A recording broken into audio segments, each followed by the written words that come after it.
You're listening to the Cantina Cast, your home for thought-provoking Star Wars talk. Join Albert and Jonesy in breaking down the latest news, trailers, movies, and of course, your favorite characters from a galaxy far, far away.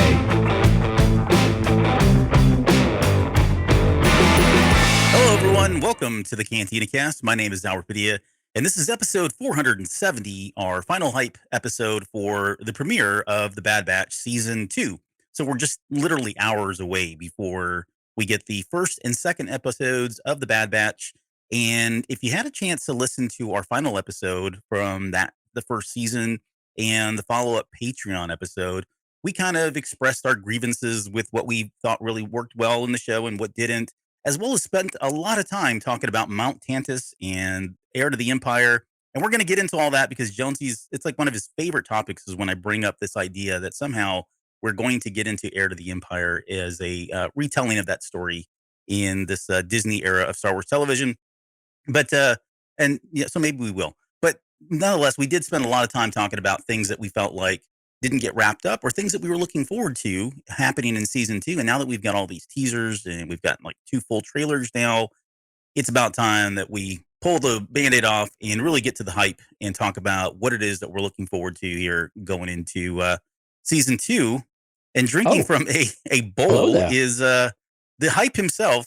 Mr. Jonesy's with us tonight. Jonesy, welcome. Thank you so much for being here. How are you doing? I'm doing well. Like you said, I'm drinking out of this fishbowl of a Kenobi mug that a dear friend of mine got me for the holidays, Mr. Albert Padilla. Oh, well, you're welcome. Swinging fences. This is a gigantic cup of tea. It's very, very large, for those of you that cannot see it. I'm convinced it's meant for soup, but I'm drinking tea from it. Tea, coffee, bowl of cereal, whatever you got to put in there. I mean, that's right. Yeah, it's like a multi. You could feed pets from it. It's fine. Yeah. Food bowls if you want to. I would love it. Yeah, no, man. Exciting show tonight. Getting ready for a Bad Batch later tonight. Crazy. Coming out of the holidays, coming out strong. Bad Batch, 2 episodes tonight, right? Mm-hmm. We did confirm it's 2, not 3. 2. Confusion there on our side. Yeah, 2 episodes coming out tonight. Pretty exciting. And then we'll be back at this on Thursday to bring you our response to that, our reaction, our review, our breakdown, whatever you want to call it. We bring you all the things. All the things will be here on Thursday for this. So actually, you're getting 3 episodes this week, I should say. You're getting 3 episodes this year too, to be fair. But we plan on doing more than 3. At least 3. So, and you're wondering if we can't count because that's only 2. Well, no. Ms. Lauren posted. It might still be processing, but she's got the Battle of Jeddah, the audio drama, posting right now out on the YouTubes, cantinacast.com/YouTube. So if you want to get her. You have to go get this review from her. All good things about the Battle of Jeddah from George Mann. A really good audio drama. Finished it just last week as well. So you're going to want to hear her feedback and her comments there. You can get that at cantinacast.com/YouTube. You will not want to miss it. And that is available now. So if anybody is wondering, I think you can hit pretty much all of the, Apple Books and Google Books and everything else. Audible's got it already as well. So you can download that, buy it, purchase it, listen to it. And I've not had a chance to listen to it. I've heard some positive things about it in terms of the quality and certainly on par with the other audio dramas as well. So if you enjoyed some of those like Tempest Runner and Dooku Jedi Lost, this is going to be more of the same, I would say. Jonesy, you can keep me honest here, but more of the same and good production quality. I mean, the voice acting is always... it's an audio drama, so if you're not used to that kind of thing, it might take you a little time to settle into that, but... Yeah, not an audio book, to be clear. Right, yeah. They're very different. Right, yeah, so it's got a full cast, which is what makes it both interesting and different if you're coming from audio books, especially if that's your primary way of consuming the books. It's not just Mark Thompson reading everything. Mark Thompson is just one of the voices of like 24 people in the whole production, but pretty good story. It suffers from a few of the same things audio dramas seem to suffer from, but overall, I think it's a worthy entry into High Republic and getting us, I think this is the first official movement into phase 2, wave 2 rather, of phase 2. Yeah, so pretty strong entry. George Mann also did Quest for the Hidden City, which Lauren also has a review queued and ready to go that will come out, I believe, later this weekend, maybe this weekend, something like that. So be on the lookout for that here in the coming days as well. You're not going to miss that. She was super excited about that one. So I'm really excited to hear what she has to say about that one. Yeah. And thanks, Lauren, for knocking that out. I know she was burning the midnight oil and trying to get that out quickly because given today was release day. So kudos to her for getting that up, and solid job on the review. I had a chance to listen to it or watch it. I actually was kind of listening to it, not necessarily watching it because I was doing some other things. So, but she did a bang up job as always. So if you're not following Jedi News Archives, that particular stream on our channel, swing out there and subscribe and get all those video content. Yep, it's got its own playlist. It's got its own section on the website. So all the different ways you can make sure you go see all of Lauren. Yes, and we've I think we mentioned, we've talked about her being a full-fledged member of the show, but we put some work in over the weekend to kind of lock down the schedule, and so you'll be seeing her face here on the main show at least once a month, maybe even on some Patreon episodes. So yeah, I'm looking forward to getting her on it because she's always got a very unique perspective on things. She keeps us grounded, I think, at times. At least Absolutely. I tend to head out there and Well, she's like if you ever needed a partner when it came to shipping couples, though. Yeah. Like, you guys are dangerous. I'm a bro. I don't know what that is. Okay. Let's see. So news, we talked about the Jedi News Archive, the audio drama coming out. You had a interesting night prior to this. Like, you're swinging into hour number, 3 or 4 of podcasting this evening. Yeah, I had the really unique opportunity of sitting down with Stargate Pioneer on the Better Podcasting show earlier this evening on their live stream, talking about podcasting, but also from the Cantina Cast perspective as well. So if you're curious more on the podcast sausage being made, that we kind of hint at and we pull the curtain back from time to time. But if you want to go have a more like, this is how you podcast, or these are the things that go into podcasting and those types of conversations with a Cantina Cast and Star Wars flair to them. Talked a lot about celebration, a lot about equipment, different things that are great. Some of the challenges that we face with fans and the kind of the environment that we operate in these days, and the story of Cantina Cast a little bit, kind of the history and the path that we've gone here. So a lot of fun though. Our SP has been a longtime supporter of the show. Him and Mike know each other back when Mike had a show about podcasting. Apparently. Which I wasn't quite clear to me, but apparently that's how they met back in Indiana or something. And so really cool kind of getting that aspect. So really long time supporter of our show. He's been a huge help for you and me for, getting equipment established, especially early on, and just feedback. And anybody, when we need we have a podcasting question, SP is towards the top of that list of people we go to. And there's no better single source of how do you go, where do you go to get good podcasting content about how to do this than Better Podcasting. So really appreciate the opportunity. You can go find all that over at betterpodcasting.com. That should get posted here in the coming days. Not sure their exact schedule, but would love for y'all to go check that out and make sure that you tell them we sent them from the Cantina Cast. SP's a great guy. Not only has he been a contributing member to our Discord server for a number of years now, like you said, I think he's a Patreon member too, if I'm not mistaken. He used to be anyways. Yes. Yeah, he has been for a long time. Yeah, he's. I've had the privilege of having him on the basement for a couple of episodes, and so getting his perspective on some of that culture and growing up in that era, it was really great. So some really good episodes there from a podcast that I don't make New Year's resolutions so much as I make goals, and the only goal I had this year was to bring that show back. So I will declare it here now, some way, one way or another, I will have the basement return, pick that up where we left off. I don't know who's going to be on the show and all that. And sorry, I didn't mean to turn this into to me, but it just, people like SP really made that show great, and you yourself included, and Mike and everybody else. So I do want to get back to that. And he's somebody that when I think about, okay, if I'm going to reboot this thing or at least bring it back and resurrect it, he's at the top of the list of people that I want to bring back on to kind of help co-host with it. So yeah, you had a lot of great people on that show. Yeah. So, Michael, do you need an accountability partner? Yeah, I actually do. Okay. I'm going to hold you accountable to get this thing launched. Okay, let's there we go. Let's set a date right now. When are we going to get this done by? You're a little too hard, too fast for my. Okay. My all right. We'll ease off the gas. We'll reevaluate in December. Yep. Yeah, we'll see. I'll pull a Book of Boba Fett. I'll release the first episode January 31st of 2023. Just to say you met the goal. Just to say I met the goal of 2023. Yeah. And then you'll make it into a Cantina Cast spinoff show in the middle of it. It's a good idea. The book of It'll just the become basement. Star Wars again. Yeah, something.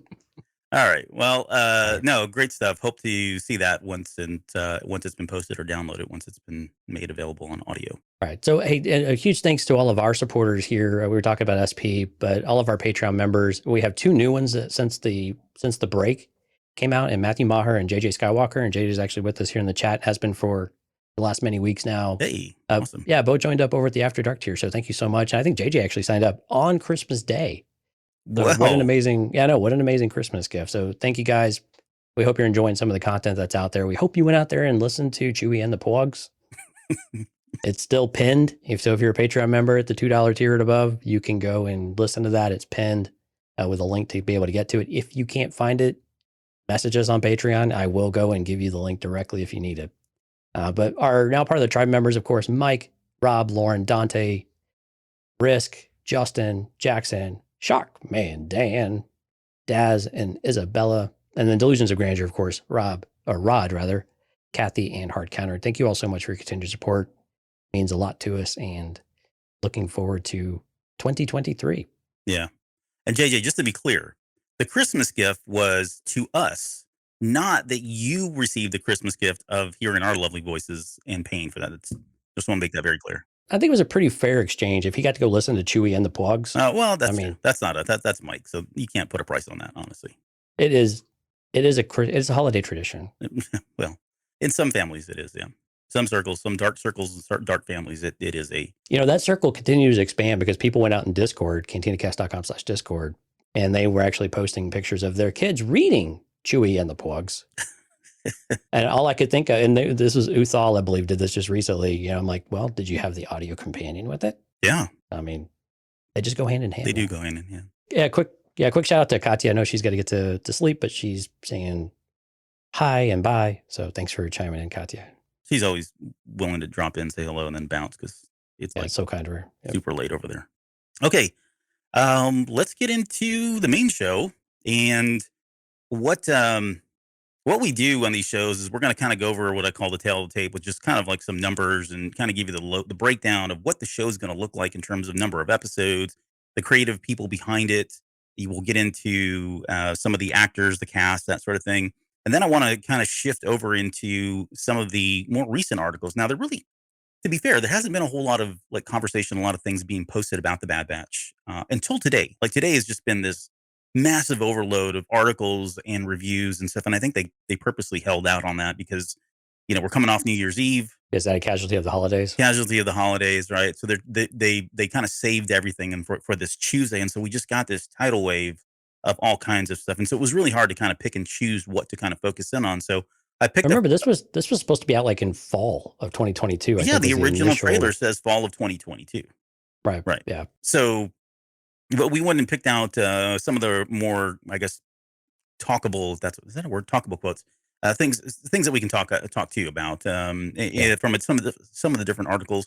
Then we'll get into some of the tried and true stuff, like the Razor Crest moment and some of our predictions and things that we're looking forward to and all that. We'll kind of anchor the show on that. So, and I know you're laughing because you probably looked at one of the questions there. Every day is a surprise with you. So. Well, I already shot my shot at the very beginning of this episode, so I'll have to figure out a way to work that back in here some way.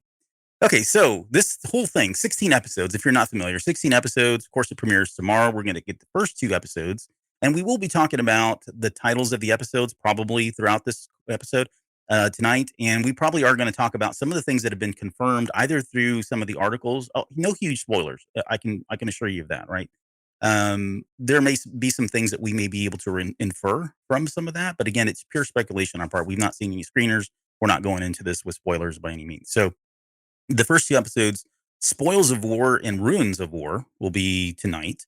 They do 2 more episodes back to back, February 8th, which is the Clone Conspiracy, Truth and Consequences. And then the finale will be March 29th.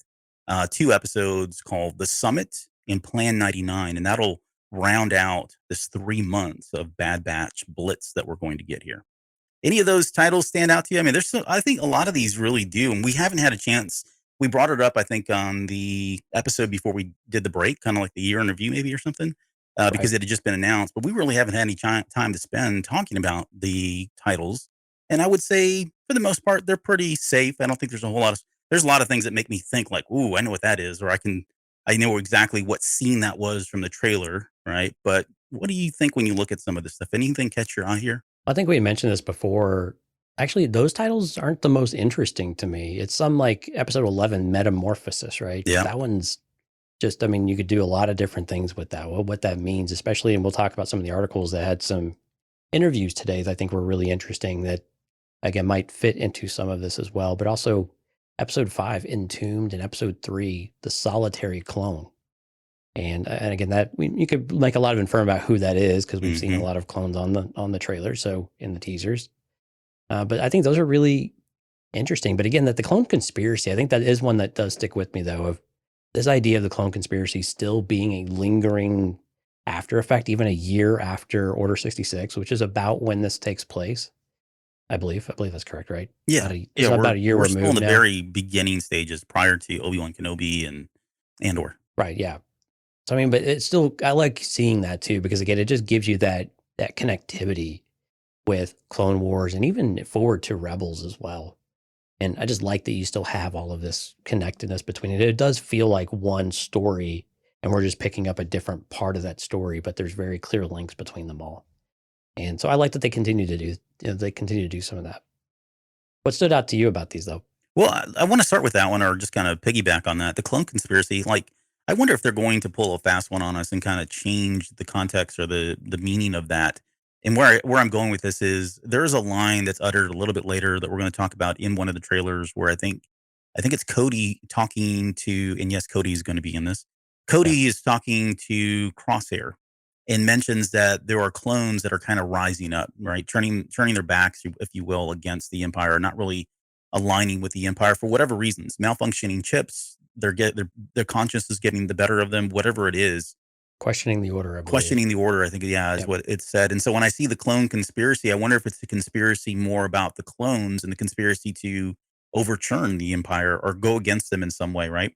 That could lead then into something like Truth and Consequences, where they're kind of facing the reality of what is the current state of the clones and what is it going to mean? Are they going to systematically start shutting them down or killing them off, really? Because they're a risk. Decommissioning. Decommissioning. I guess we've already decommissioned, but now we will actually, I guess put them down is probably appropriate. Yeah. So I think that one stands out. Metamorphosis stands out for me too. My head immediately goes to like who could be going through a metamorphosis? Loy. Loy. No, I don't think that's going to happen. I was thinking, leaning more into somebody like a Crosshair or somebody who maybe even like a Cody being reconditioned, right? The metamorphosis process of getting out of whatever the chip removal, or maybe it makes more sense for Crosshair, because if we take him at his face value, right? If we take at him his word that he had his chip removed, then that's more psychological, emotional that he's going to have to go through in order to get past all of this and come back to the team. But yeah, and it could also come back to Omega in some way too, right? I mean, it could be, we know we're going to get a little bit older Omega. So is there something that's going to be some catalyst in hers that blossoms into something? Is she finally going to have a superpower? I think we ruled out Force sensitive, or at least maybe I think Filoni did or somebody, but yeah, I know, but I mean, you're still hanging your hat on all this stuff. Yeah, she's got some special power in some special way. Confirmed. Until it's confirmed, you're gonna have to pry these theories off my cold, dead hands. Right now, her special power is like intuitiveness. Yeah, and gambling or strategic strategy games of some sort. No, gambling works. Battleship. Okay. Yeah, that's probably Battleship. Risk. The other one that stands out is the Summit, because I think Mount Tantiss. Okay. Right. But then Plan 99, what that could be. I mean, there's a whole lot of things there. Plan 99, it's the upside down 66. So maybe it's the reversing of the Clone War or the clones, and kind of a play on Clone Force 99, of course. Yeah. I mean, there's a variety of things that could be. It could be pretty innocuous. Yeah. I mean, and Plan 99 could be some kind of, maybe that's the code name for, the Snoke project, whatever that is, right? Trying to replicate clones and imbue them with Force abilities in some way. And I think that's kind of where we landed as far as theories, conspiracies go at the end of last season, which we'll get back to here in a little bit. I want to rehash some of that stuff. So good stuff there. Um, let's see. Okay, so without those are the episodes. The writers. So there's a group of writers here, but Jennifer Corbett, should be no stranger to anybody here that follows Star Wars animation. She's coming back as the primary writer. Brad Rao is the primary director on these episodes. They're both executive producers, as well as Dave Filoni and Carrie Beck. Again, Right. names that should not be unfamiliar to you in Star Wars. Yeah, Carrie Beck is almost single-handedly responsible for bringing Clone Wars back. Yes. Yeah. And she did a lot of work on Rebels and Resistance and just about everything since the Disney Plus era as well. Yep. So the music, though, I wasn't able to find a lot of good information here on the music. I don't think anything's been confirmed. At least I missed it, and maybe they released something a little bit later. But as a reminder, it was Kevin Kiner who did season 1, as well as his two sons, Sean and Dean. They had Peter Lamb, Nolan Markey. All this is to say that I really loved the music in season 1. So from what I've heard of in the trailers that they've done with season 2, it sounds like it's just an extension of that. So yeah, I'm totally fine with. I think I'm going to really enjoy the music there. Yeah, some of the music at the very end of season 1 was absolutely epic. Okay, and then the cast. Of course, we got D. Bradley Baker, voicing everybody. Really, never heard of him. Yeah, Bad Batch guy. Michelle Lang is returning back as Omega. We got Rio Perman coming back as Sid from Cheers. Excuse me. And then Noshir Dalal is coming back as Vice Admiral Rampart. So he was a kind of like the baddie that was introduced probably early on, but then he had a couple episodes scattered throughout. And of course, at the very end, he was responsible for pulling the trigger, almost literally, of blowing up Camino there at the very end of that season. Yeah, definitely trying to get rid of the clones pretty much the entire series from the moment he stepped on the screen. Yes. Yeah. More in line with using the inscripted soldiers. Right. And then we've got Wanda Sykes, who is coming in as Fee Genoa. And I have not heard her name officially said yet. So apologies if I screwed that one up. Yeah, she's the character you see in the trailers that you probably don't recognize or you haven't seen as much of before. Yep. So and she seems to be new character for Wanda Sykes. Yeah, I mean, Emmy Award winner, of course. Very well known. So it's really cool to have such a well known actress, be part of the series. Yeah, when I think of somebody like Wanda Sykes, I think comedy, right? I think that's what she's probably best known for. So I am looking for her to bring a dose of that here and bring some, levity to a lot of the scenes. So, should be good.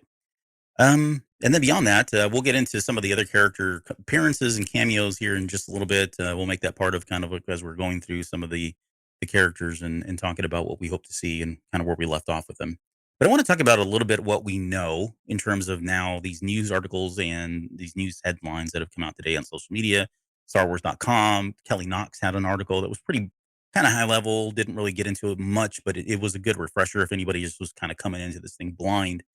But some of the stuff that stood out from these, and these are compiled from a number of articles, but the producers were talking about the long road ahead. And you gave me that. We have the posters that we picked up at Celebration that I think it literally said the long road ahead. Right? I believe so, yeah. Yeah, so they were teasing that even back then. And really what they were, to kind of summarize what they're saying, is that this isn't going to be an easy journey for them. They're going to face a number of challenges, a number of difficulties. It's probably, from what I've seen here, as well as some of the stuff we'll talk about a little bit later, we're breaking away from the side questing kind of formula that I thought worked well in season 1. But I know a lot of people were kind of, okay, here we go. It's another mission from Sid. It's another side quest from Sid. They seem to be breaking away from that. And from most of the people that I know that have seen the screeners, the first 14 episodes that have been released now for private viewing, they've all unanimously said that they've done a better job of breaking that mold. So I think that's going to bode well for it. But it does sound like it is going to be a very arduous kind of road ahead of them, and just trying to figure out where they fit into the galaxy. Yeah, it's gonna be more of a. I don't want to make it sound more serious because it's still an animated series, but it's gonna be more character centric. I think you're going to get more with the characters. I mean, now we've got a whole season under our belt, and we're more familiar with them. And of course, with the Bad Batch specifically, we've known them a little bit longer than we've known Omega. But now we can finally get into what is after you've gone through a series of events for a year, things start to change you. Things start to wear on you. Times feel different. And this is an era that just gets darker and darker and darker, right? Every day seems like there's just a slightly, darker shade that paints across the galaxy with the Empire. And so what does that look like? And how do they interpret that? How do they feel that? And how do they do that? Is they really just try to do, they're still jumping kind of gig to gig, right? They're still trying to just stay alive and stay ahead, one step ahead of the empire. But what does that mean of where they're actually heading towards? I think that's the question we want to have a little bit clearer idea about, is what is driving them? What's motivating them besides just surviving? They seem, we're getting a feeling from like Echo in particular that he wants to get involved. This idealism starts to take over a little bit for him, and to where, okay, what does that catch fire? Does that cause a split in the Bad Batch or what? So I think those are the things that we'd like to see where that goes and have a little bit more clarity around. And really, I think, and that goes to the side quest thing, right? Of you get less distracted by that, but you can still perform quote unquote side quests, but they're still within the character narrative rather than I need a job and I need money. Right. So you have a little more depth to it. There's a little more meaning to it, even though it still might still just be quote unquote just be a side quest of sorts. Yeah. And but it means something. It contributes to something. Yeah, exactly. No, and I agree. I think that's if you're kind of reading between the lines on some of those comments, that's exactly what they were saying. It's more about there's much more depth to these side quests, and they don't feel just like one-off, quote filler episodes, right? So Right. whether that's through character development or kind of the overarching storyline development, they've done a better job of cleaning that up. So all good things there. The other things that I saw, and I don't, we don't spend a whole lot of time on here. I saw that some people have said that it was a little. This is one of the producers as well said a little bit of Dark Tower, a little bit of Indiana Jones, and a little bit of Godzilla. The Godzilla pieces are well. I love Godzilla, so whatever. It could be just another Zillo beast or something. We've seen in the teaser. There's a gigantic beast of some sort that's coming out. Right. It almost looks like not to wax Dungeons and Dragons here, but it looks like a Dracolich, right? An undead dragon that's kind of just a skeleton of a dragon, but it looks like a Zillo beast dragon or a Zillo beast skeleton of some sort. So right. Who knows? Okay.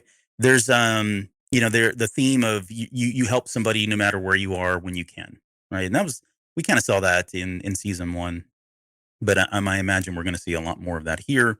A lot of that's probably being driven by Omega, right? Just kind of an Echo, and then maybe even Cody, right?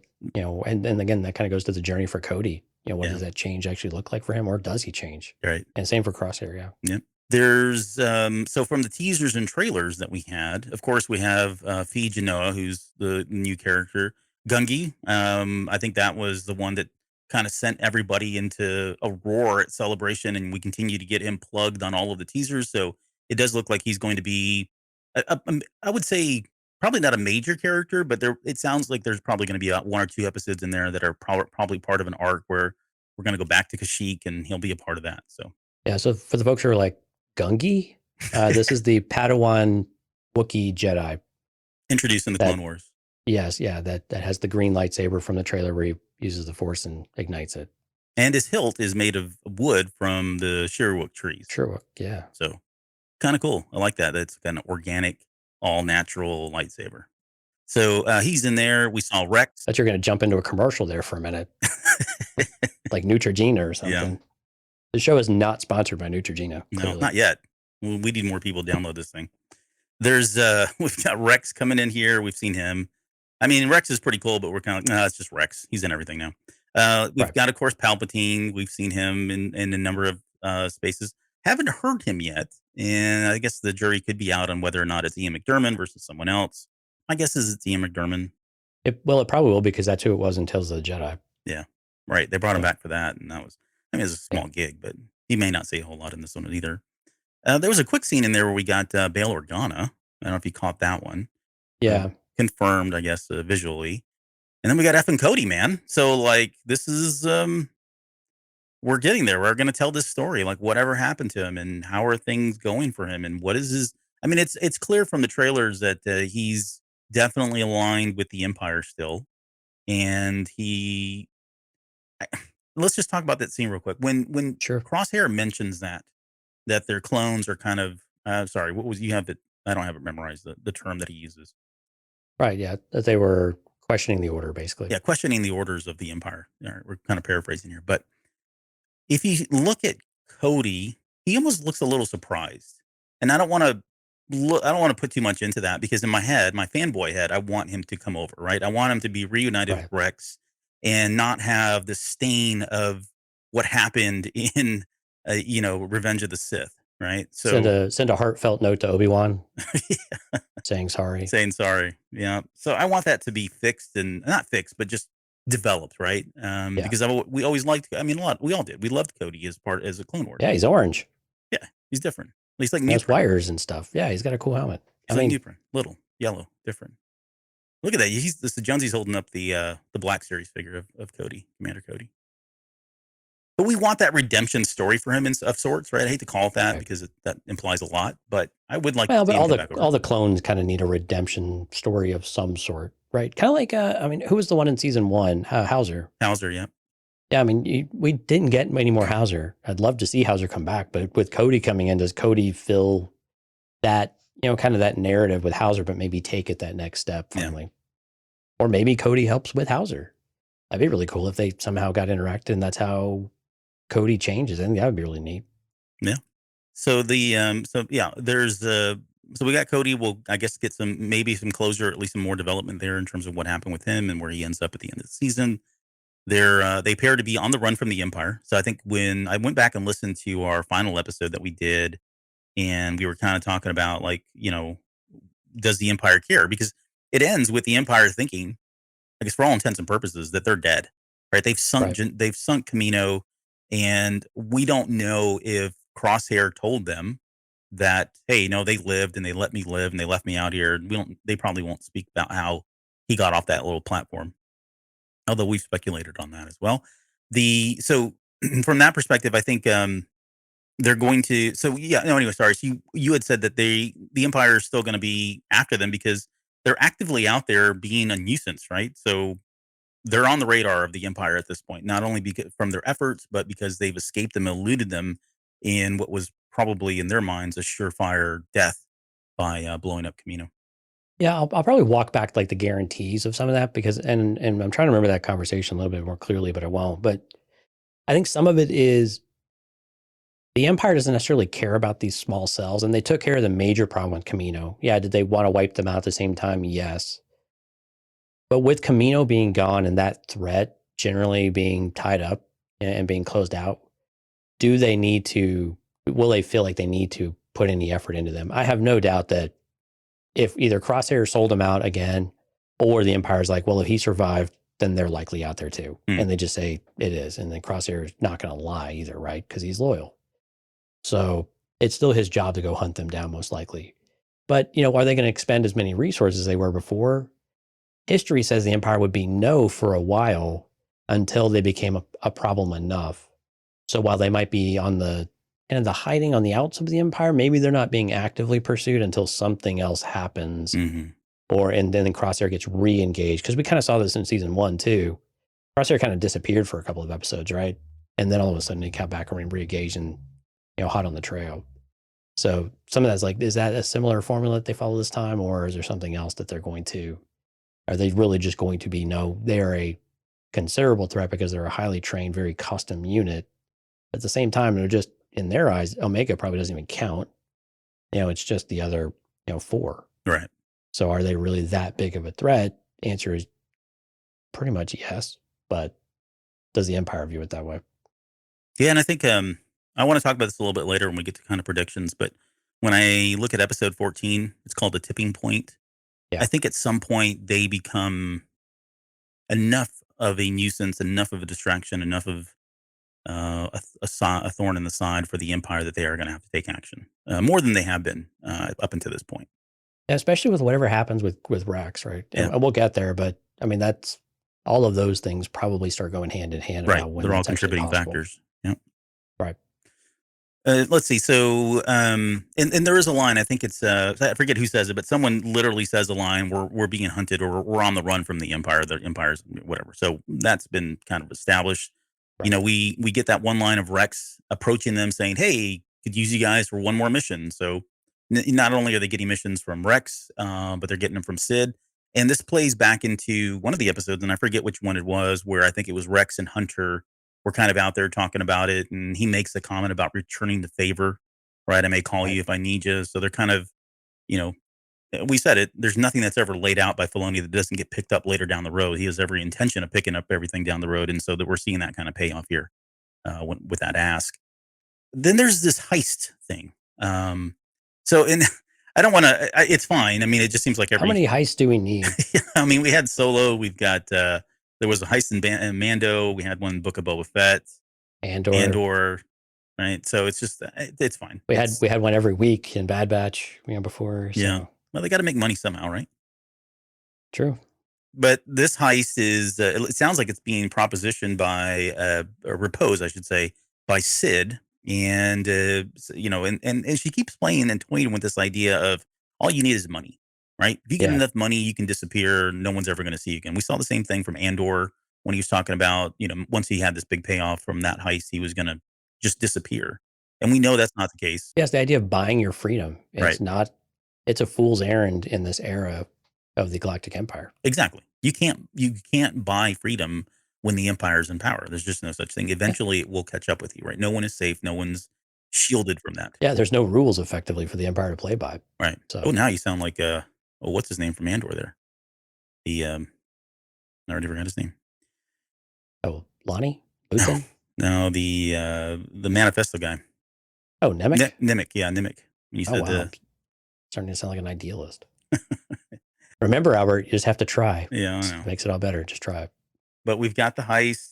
And then the one thing I thought was really interesting, and so in the teaser, we got the very first teaser, we saw a Wookiee riding something, and we couldn't see it because it was kind of like from the forehead up of this beast that he was mounted on. The more recent trailer that was released here just in the last few days actually shows them, and they are these tiger monkey looking things, these beasts that are kind of native to Kashyyyk. And this was an idea that George Lucas had pitched a long time ago, and it never made it, I think, into Clone Wars. And I know Filoni's talked about this. I think at Celebration, he's gone on record and talked about how George had this really cool idea. It got scrapped and never made it. And for me, it's like, you got somebody like Filoni who's still out there going, I've got a checklist of things that the boss wanted to do and never did them. Right. And I'm going to make sure they happen. But it's just the weirdest looking thing. And I'm not knocking it because it's whatever, man. I don't really care. Right. It serves a purpose. They look very unique and distinct, but I find it very flattering, I think, for George Lucas anyways, to have his legacy live on through people like Dave Filoni who are just, paying their respects, man, So looking forward to that. It looks cool, I guess. It looks cool. But tiger monkey is the best I came up with. I don't know if you would, maybe it's more of a monkey tiger? I don't know. I guess it's better than monkey lizard? Monkey lizards? Except they're cats. Yeah, I don't know. We've had those. So that's kind of that. There was also on comicbook.com had like 3 articles. They had a Michelle Ang interview. Yeah, a couple of really good ones. Yeah. Yeah, I thought they were really good. They had an exclusive one as well, which we'll talk about. Well, there wasn't really a whole lot there, but it was kind of cool that they had their own little bit there. But we know there's a time jump, right? And we've talked about this. We can see it. I think they've done a pretty good job with Omega in characterizing. You can see it in her face, right? She does not look like the little girl that we saw. If you had to put a number on it, like I would say, I think we had speculated, if not confirmed, that she was somewhere around the age of 8 or 9 in the first season. Where do you think she's at in this one? How big of a time jump we looking at here? I think all signs suggest that it's about 6 months since the end of season 1, maybe 6 months to a year. So I mean, we're still in this year-ish range from Order 66. So I mean, but she looks older. I mean, kids grow up so much in this 8 to 12, 13-year-old range. They really start to change and grow. And Michelle Long had a lot of comments about kind of a pseudo adolescent type of story and characterization for Omega, which again suggests more in that 12 to 13-year-old. But I mean, I'm guessing 10. I mean, we'll call it 10, something like that, which I think would be in the ballpark of a lot of these ages that we were guessing at. Yeah, I would agree. I'm going to say 10 to 12. I don't think she's quite the teenager. She seems to be in that tween kind of era. Yes. Right. Yeah. Where they're just starting to shed a lot of their innocence. Because they're starting to understand that there are not, not everybody's a nice person. you have to be really careful about who you talk to and which sides you choose and what people are really after. Right, all that starts to kind of wear away, and by the time you get to teenage, yeah, things really Yeah, change. they start to question a lot more, Yeah, right? And you get this weird, they're trying to figure out what their view of the world is. And I yeah, think that was the one thing that the characterizations that Michelle Long really put out there, I think in a really well done way and in a variety of ways, is basically, while she still has that playfulness to her and that very youthful enthusiasm, that innocent naivete of sorts, but she is starting to ask more questions. She's starting to challenge why they do this, and she's always had that really good moral center, but at the same time, it's developing more of an idealism as well. The more that she sees and experiences, it's less about the wonders of the world and more about everything that's actually going around it, right? All of that new stuff is less shiny. It's less new. It's less important all of a sudden. It's just now it is what it is. hmm But now it's going to move into more, and this is where it's interesting the relationships that she's starting to develop. Where we saw her with Hunter and Wrecker before. As you start to have more idea, you start to challenge. You start to have it. How are you processing all of this information? How are you? Where are your morals and ideals? Who are they going to align with? Who can you engage in those types of conversations with? And Hunter's kind of capable of some of it, but he's still more the parental figure. And Wrecker, love you, bro, but not really, no, right? not really. Not really the deep thinker. Yeah, So she starts to tease us that she's going to start to have different relationships with Tech and with Echo, which I think is really cool because Tech is like the ultimate data processor, hmm like for everything, right, right? But even he has moments of pause when she says something, and they still have a different relationship. And then we start to see Echo already coming through clear. We have to do something. He's more activist, right?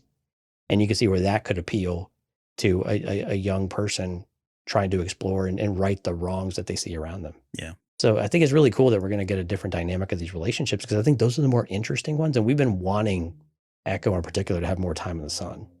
And so I'm really looking forward to him having those moments, let him shine a little bit.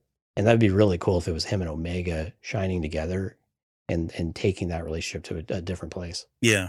And I think we got from that same article, or I guess that same interview, she does mention that at least Omega and Tech have an interesting, deep arc together. So that'll be fun to see. Something else that I pulled out of here, she says you get the impression that Omega is very comfortable, and the Bad Batch absolutely value her, and she has her own merits and her own skills that she adds to the squad. And I think this is what we Sounded were. very Andor like from what like we heard from Tony Gilroy a little bit, right? Yeah, exactly. From comparing Andor season 1 with Andor season Season 2, 2, yeah.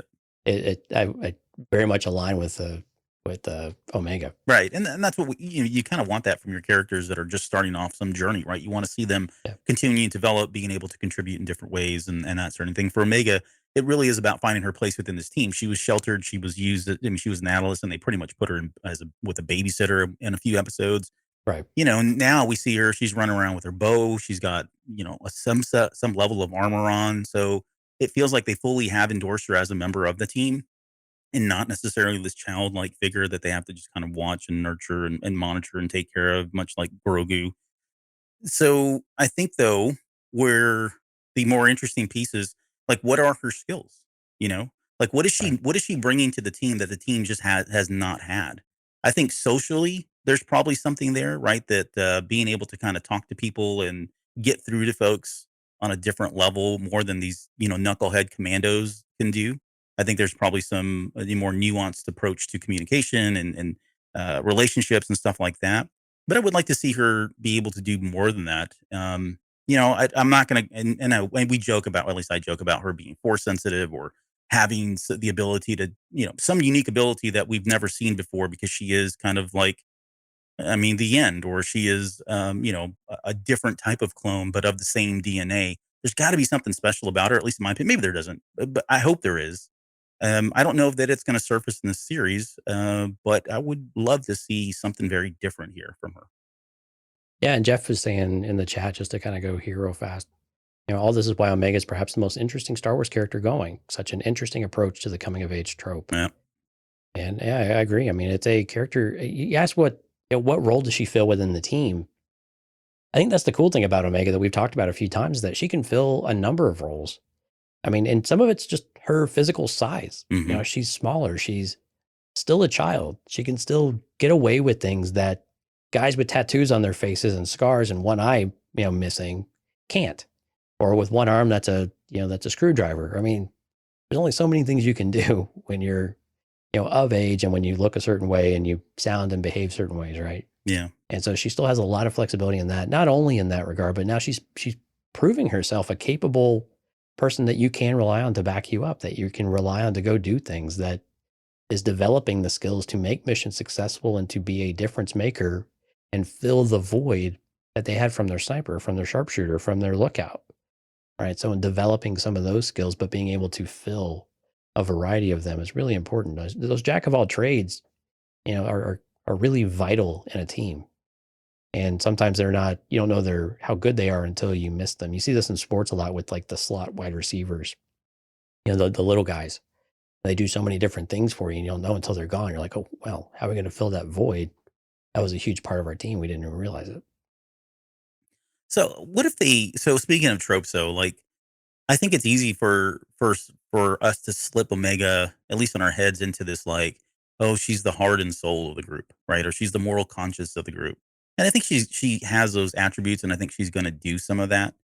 But to Jeff's point, she's just a character that has so much more potential that I would expect them to go a little bit more. And I really don't have any good theories about what that could look like. I think those will probably form up as the series moves along, as as season two moves along. But yeah, I hope they don't slip her into again one of those tropes because that's kind of I think what we would expect to happen. And while I wouldn't necessarily hate it, it would just be kind of like there Yeah, I was have a more there. feeling that like her story will be very similar, or maybe the characterization of Omega will be very similar to Ahsoka. It won't be it won't be another childlike character coming of age. It won't be an Anakin, of course. Hmm. Nothing like that. It won't be some child that gets lost and they're all of it's like Din Djarin and you just all of a sudden, jump to adulthood.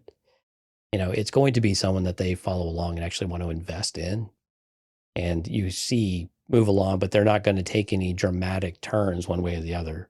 But they still have they have this youthful idealism to them that keeps them true. But I like that she's the part that continues to bring the team together because the team, while it works well together, and I always feel a little bit bad for Echo. You were talking about how Omega didn't feel quite like part of the team. She was being sidelined, babysat season one. I got to be honest, Echo always feels like an outsider to me on this team, at least in season one. They felt like more of a team in some of the other content than, I mean, him getting indoctrinated as an ARC trooper felt more like part of the team and part of Club Force 99 than anything else. And so some of this has been a little bit disappointing with how he's worked into it. So I would like to see her ability to bring the team together and be able to enhance the team in those different ways and accentuate the positives of each of the different attributes of the different members. I think is a different way of doing that. That's different than Ahsoka. Whereas Ahsoka did have those types of things, it was more of her and Anakin, her and Rex making a difference. Yeah. Whereas Omega has the ability to make a lot of different differences with different people and different characters and influence people like Hunter at the same time while also shaping her way of thinking with a tech and with an Echo. And even with the Sid. We haven't really talked about Sid, but I mean, her and Sid have a relationship forming as well, right? Yeah, it's all monetary based, but yeah, you're right. Sure, I mean it's gambling oriented, but hey, it's something there, right? Yeah. Well, and violence. She's learning how to shoot. Yeah, learn how to shoot a bow. Well, no, you make a good point. Like I would want that as well. Like I would want that for Echo and for everybody else to kind of be shaped and molded and developed because of their interactions with her, right? I think that's going to happen, and whether it's interface and kind of laid out in plain detail or it's more subtle and nuanced, I guess it's to be determined. There's another piece in here where she talks again going on with Michelle Long interview that this is going to be a darker season. She says that you read the paragraph, and I'm not going to read it here, but what my takeaway was, okay, it's not necessarily darker in the way I thought it was going to be. When she said darker, I thought we were going to get into like dark content, but I think it's more darker from a kid's perspective, right? Being exposed to politics, being exposed to real world events that are happening, the good and the bad, some of the ugly that was kind of she was shielded from or not really asked to be a part of, right? She's going to be a part of this stuff firsthand. I think that's really kind of what she's going for. The one thing that stood out to me is that she's exposed to politics. And this comes up a little bit later in one of the other one of the other interviews, I think, from the producers, that they are going to lean into some more of the politics here. Right. And we know at the time, this is the infancy of the Empire. This is pre Andor, pre. Uh, oh, geez, what is the other Kenobi. one? What's that? Kenobi. Yeah. Kenobi, thank you. So we're not at the height of the empire as we are there. However, there are some things that are probably still kind of spinning and beginning to churn within the empire, and I think that speaks to that scene that we see with Palpatine. Right, what is he doing to kind of set the plan ahead so that we can get to Andor content, or we can get to what we see in Kenobi? I think all of that's going to play into it, but yeah, nonetheless, she does mention that it's a little bit darker, and she's kind of just taking a more mature viewpoint. Her being Omega. Right. And being exposed to things like politics. And you don't hear often people saying, I'm excited we're going to go learn about politics. But I mean, that kind of comes across in this article a little bit. That's not me. I've never said that, but go on. No, and most people in their right mind don't. But I mean, there are some, they're very special. But I think with her, though, I think it's more about being exposed to the different sides of the galaxy and how that's confusing, how it's difficult to trust the people. And you see, I think it's important, just like it was in Andor, I think it's important to see how the Senate is working at this point to round this out a little bit for us. Now, how that fits within the Bad Batch story, I think remains to be seen. I think that's the concern, is how well does that fit? Why are they on Coruscant? Why are they even in this position, right? But presumably she's on Coruscant, it looks like. But I mean, they're subjected to politics every single day. Propaganda, all that stuff works into a political atmosphere. Yeah. So I think it's important, though, when you talk about the connections between some of the other content, with Andor and Kenobi and whatever else, those subtle things are going to be the touch points with those. Nothing really major or obvious, I think, which I think works best, right? Yeah. You have another notch in the timeline of what the demise of the Senate looked like, or what the tooling of the Senate looked like, or what, the manipulation of the Senate, however you want to phrase it, or how many different ways you want to look at it. It's another notch on the timeline of being able to see what Palpatine was doing and how that's affecting people, and how that's changing the way that they behave, the way that they think, and the way that they trust one another. Because at the end of the day, that's what a lot of this is doing, is they are breaking bonds, but the Empire is also inadvertently creating newer ones that are potentially stronger than what were there in the first place. Yep. No, then you say that, and I think of, there's more of us kind of thing, right? Echoing Lando exactly. in Rise of Skywalker. Okay, let's see. There's also again, comicbook.com had an article that was a CB exclusive and talking about the connections to Andor, Obi-Wan Kenobi, and literally just the rest of the universe. It just goes on to say that there are some connected stuff there. Not necessarily. I didn't get the sense that it was going to be like monumental, but at least staying consistent with what we saw. Right, from that perspective is what we're going to see there. The reliance on the story group, I think, is good. One of the producers said that they were relying on the story group to kind of just keep them in line, but nothing was ever really pushed back. And we hear this a lot, right? They do give a lot of freedom to everyone to kind of tell the stories they want to tell, right or wrong. And my goodness, there was like there's a lot of ways you can interpret how well they've done at this. Yeah, right. I mean, it's all subjective, and everybody's got an opinion on it, but they do allow these artists and these creators to kind of create what they want to within the space they want to, so long as they don't infringe on other, timelines and projects and all of that, right? And I think that's a good thing. So we'll see some consistency there. As far as expectations going into season 2, one of them said the new season depicts how the Imperial Senate functions, an institution mentioned in the first Star Wars movie after the Emperor dissolved the body, but not seen until Andor in 2022. Right. Yeah, we don't have any context about how the Senate operated or what was actually going on. We just have an idea that it's a lame duck by the time we get to Andor. Right. But we really don't know what happened early on. Like, did it function at all? Did they think they were functioning? Mm-hmm. And did it matter what they were doing? I mean, what were they trying to do? Was everybody okay with Palpatine's powers? Was there pushback? There's a lot of different ways you could take some of those angles, and they all fit within the broader narrative without trampling on really anything. Right. Yeah, it's I think it's going to be a political mess, honestly. And I think what we'll find is Palpatine in a good way, right? In a good way. Sure. Yeah, and I think Palpatine, we're going to find that, he's going to try to play by the rules, but I mean, if he's got to put the hammer down, he's going to do it. So, within reason, I guess. Right, because presumably he hasn't relinquished any of his emergency powers that he had from Order 66. Yeah. If anything, they keep putting more things in place. And we got maybe a hint of this with Tales of the Jedi, the Ahsoka line after the death of Padme. And some of that was going on. Like you get a small hint of maybe some of those changes that have happened, that have taken place, that the changes that were put into effect that haven't gone away. Mm-hmm. And I imagine it's just more of that. And we get that feeling in Andor as well, that they have systematically taken away liberties under the guise of doing something positive or protection, I guess, usually, or taking care of the people. Well, and the other thing about Palpatine is, and when I say he can drop the hammer, like he has the ability, and he's demonstrated this already in a number of different episodes and shows, books, whatever.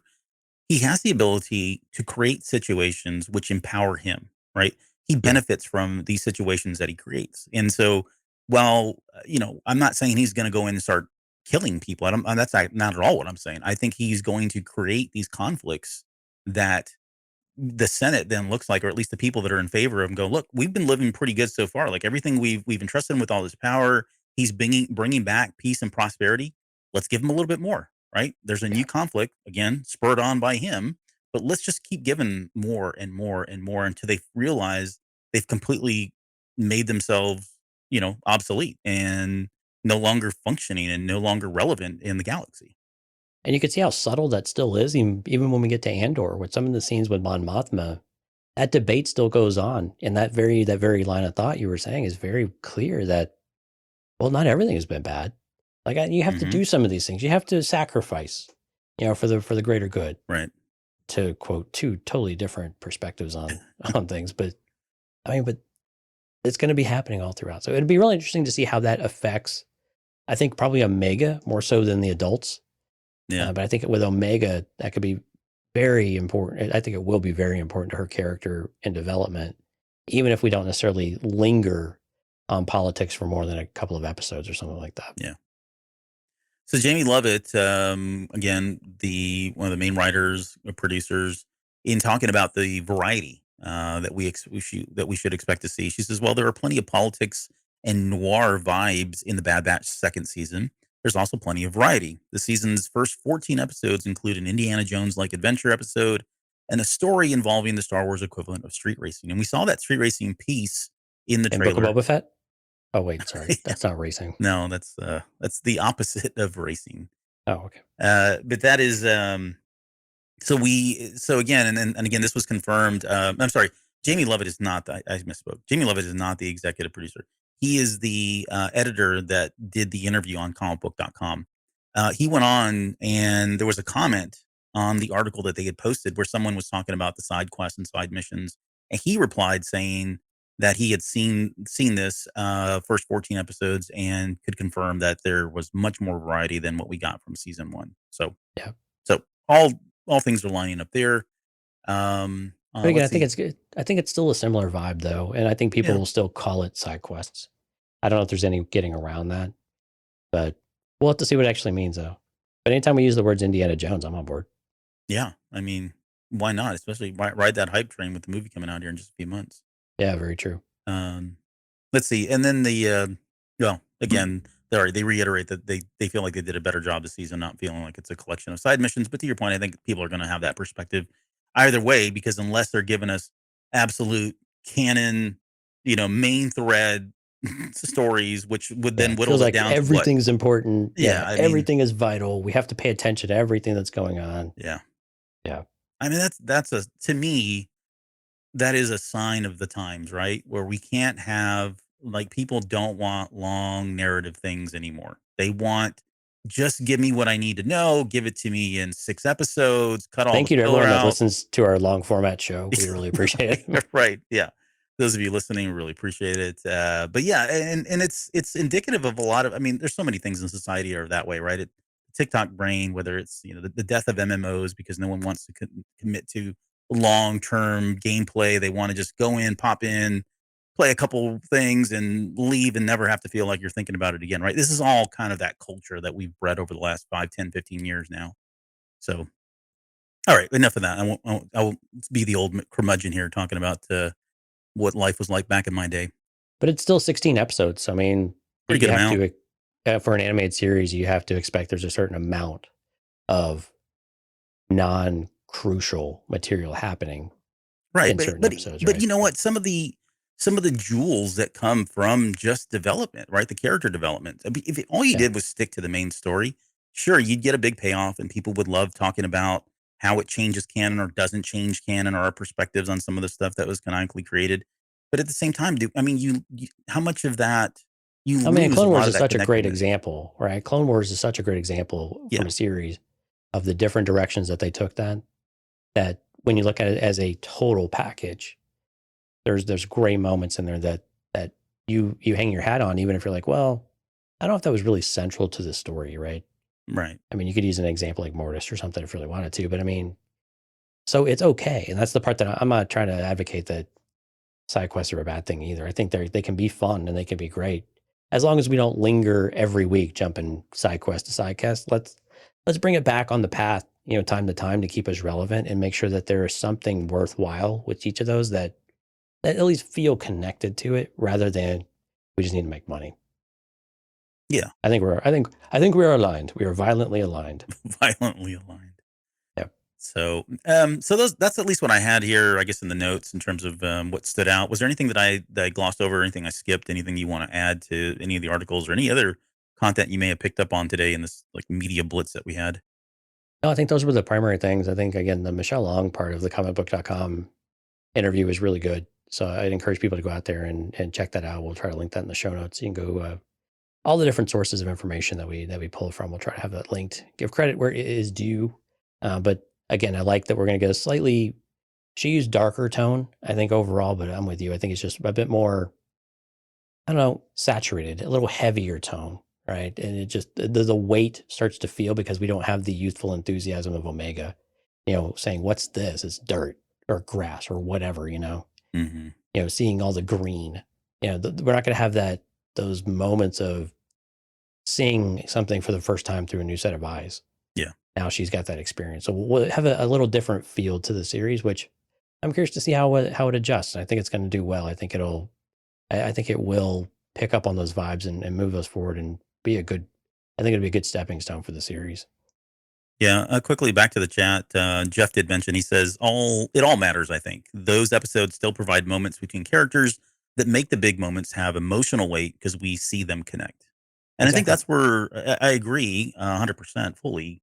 Uh, I think when, again, to use your example of the Clone Wars, like a lot of that stuff wouldn't land the way it did had there not been some of those quote filler episodes, some of those connected kind of segue episodes, right? All of Right. that really paints such a love for the Anakins and the Padmes and the Rexes and the Clone Force just in general, right? We would not have that sense of kind of connectedness and the emotional weight of the Clone Wars and seeing what happened when they brought that last season in, and now retrospectively going back and watching the Clone Wars movie, or Attack of the Clones, I should say, right? That is like, I mean, it's just the weight of that is so heavy now because we had all those episodes, and not every episode was about the Force. Not every episode was about Palpatine's rise to power. It was just Right. about how do you live in this environment, and who are you as a clone, and that sort of stuff. So all of that does have a lot Who are of your emotional brothers? weight that wouldn't have come from it. Exactly. Yeah. So, okay, well, let's get into the last piece. I guess our last segment here. Let's talk about some of the questions that we have going into season 2, and I want to start with one of the bigger ones that I know you've been really trying to get off your chest here. But who will play Joris Sabayoth in this season? Christopher Lloyd. Christopher Lloyd. Okay. Now, Is that not the voice you heard like when you read that book though? I think at the time, And I think actually the audio drama or the audio book, I think may have had that spin on his voice oh as really? well. Okay. I think it's been a long time, but All right, we'll come back to that here in a little bit. No, okay, no, more serious. No, what are you? I guess what are you looking forward to this season? Like, what are some of the things that and we can kind of or I guess pair that up with the other question here about like what did we see at the end of season 2 that we felt either went unresolved or we didn't really get to spend enough time with that you hope we'll kind of revisit here in season 2. yeah, I think Crosshair surfaces to the top. Resolving that what is it that he is looking for? Like, what is it that he thinks the Empire really truly gives him that that his family and that his brothers and that his sister haven't or can't? And what changes that? And I think, and by extension, I think it'll be something similar maybe for Cody. And so if I narrow it down to just really one or two things, it's really that, because that's what the story was built on initially, right? It was this fractured family, of a disagreement in belief systems, obviously some influences beyond their control, but also what they were capable of moving beyond and achieving together and not leaving each other behind and resolving some of that kind of the damaged ego, but also just, the blood on Crosshair's hands at this point too. Right. And I guess you could, by extension, you could say that the other way too, of how they've hurt him, but still, I want to see that resolved. I think it would be great to have that actually done in season 2 in whatever way it needs to go, but we actually get true clarity around and get true resolution around that relationship with between the 6 of them. Yeah. Is there a top one for you or a top 2? It's for me, it goes back to the characters. The same with you. Definitely, I have Crosshair. I mean, I've had to narrow it down to like 3. Crosshair is one of them. Cody's another. And then I really want to see where Omega goes, like just her journey. She is kind of like the titular character, I would say. Even though it is the Bad Batch, it's kind of framed around Omega. So, I just want to see where her place is. I want to see more about that. I want to see if we get into some of the history there, what her relationship is like with them being the older parent or the older kid, the older sibling, literally here. Right? She's older than them. And then, and if we start seeing some of the aging process happen with the clones, I'd love to see some of that happen. Like, what does that look like? Because I think we're going to be going into that era. Like, this is going to, it feels like we're going to cross into that era of those clones starting to get older. And maybe that's what Cody's talking about, right? Where they're starting to churn because, the chips are not working, or they were never tested for these long-term kind of lifespans that the clones would have. Right.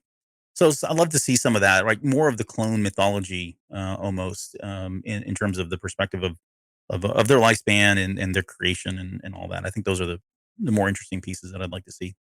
Yeah, and again, I think with Tech and with Echo, giving them more opportunity to shine, Yeah, and have them really come to the forefront and to play a more key role in it. I think, and especially for Megan, it all ties to Omega, right? Because she's just she's the glue at this point.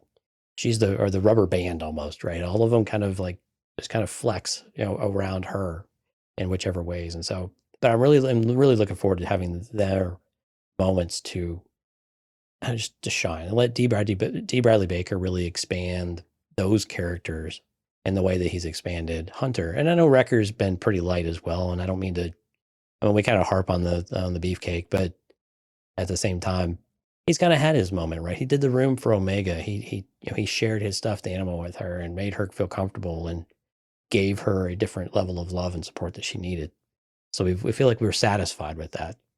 But now we need the rest of the family to get in there. And then again, she had a moment with Crosshair too. We haven't even talked about her and Crosshair. Yeah. Like, how does that relationship, does it find any kind of resolution, right, with the 2 of them? Or is it really truly pretty much Crosshair and Hunter that's the real issue, the real problem at this point? Right. So, not in the show notes, but something that you brought up in our last episode was you were talking about, would we see a second Clone Wars? Right. Not to label it as such, but I mean, it feels like the pieces are all here, and it feels like you could infer that. You mean from like a series perspective? Well, no. I just meant like a, the clones uprising, right? Oh, And that being kind of central to the story that's happening, right? The overall story, and just another thing that maybe Palpatine wasn't anticipating and has to extinguish as quickly as possible. But do you see that playing kind of front and center in this at some point, or is it just kind of like a side type deal that really doesn't get any action or play? I'm kind of impressed. I actually got something kind of right, maybe. It doesn't happen very often. I think it's a real possibility. It might be a very, very light insurrection type of thing, less so than a war or anything like that. But yeah, I mean, it's common, right? I mean, when we saw in Obi-Wan Kenobi with the clone trooper, despondent on the ground, groveling, asking for money, a veteran. I mean, and what we see in Rebels, I think it would be really cool to see this revolt of sorts, or this uprising, or this mass exodus, and this really quest for survival across all the clones, not just Clone Force 99, what we had with Cut, and some of those things coming and working their way back in. And so I think that is a real opportunity, especially with what we've seen from the scenes with Crosshair and Cody, and what we've seen with Hauser already. There's opportunity, and not to mention just Hauser, but the ones that he inspired, in that scene with Hare and the family. Mm-hmm. So, I mean, I think those are the things that I would love to see. I think those are all real possibilities. They're on the table, I think, at the very least, because, I mean, the recipe is there. I mean, it's set up. Yeah. You have all of these clones still out, and we don't know how many clones still exist. I think is one of the big questions, but presumably they haven't put them all down, and they've not decommissioned all of them, even though they have been, but we don't really know what they're doing with them. So if something comes about that the clones are actually being put down in some way, in more of a euthanizing kind of way, what's the right word for there? Like euthanasia anyway, but putting them down like an animal, yeah, it's like Andor. That stuff's gonna cause mass rebellion pretty quick. Well, I think people that would, like, two people that come to mind that would definitely be impacted, and regardless of where they feel like they stand with the Empire, are people like Crosshair and Cody, right? If But the Empire, Crosshair doesn't seem to care though, does he? not yet, right? Yeah. But if the orders start coming down from up high, Palpatine, Right. whoever, Rampart, and stating that the clones are unreliable, right? So now they're on the defensive, and I can see them trying to argue with, no, I'm different, and who cares about their track record? For me, if I'm Palpatine, it's easier to say just get rid of them all, right? Don't take any. We're not going to take any chances. They're a risk. They're unpredictable. Yes, these guys have been doing good work for us, but they are clones and they still are viable. They have the potential to turn against us. Why expose that risk, especially with what they know and the positions of power that they have? Just get rid of them. And so, and if I'm Cody or Crosshair, I'm suddenly now betrayed. Like, I would feel betrayed by the Empire, especially someone like Crosshair, who's kind of all in, right? He's put all his chips into the Empire.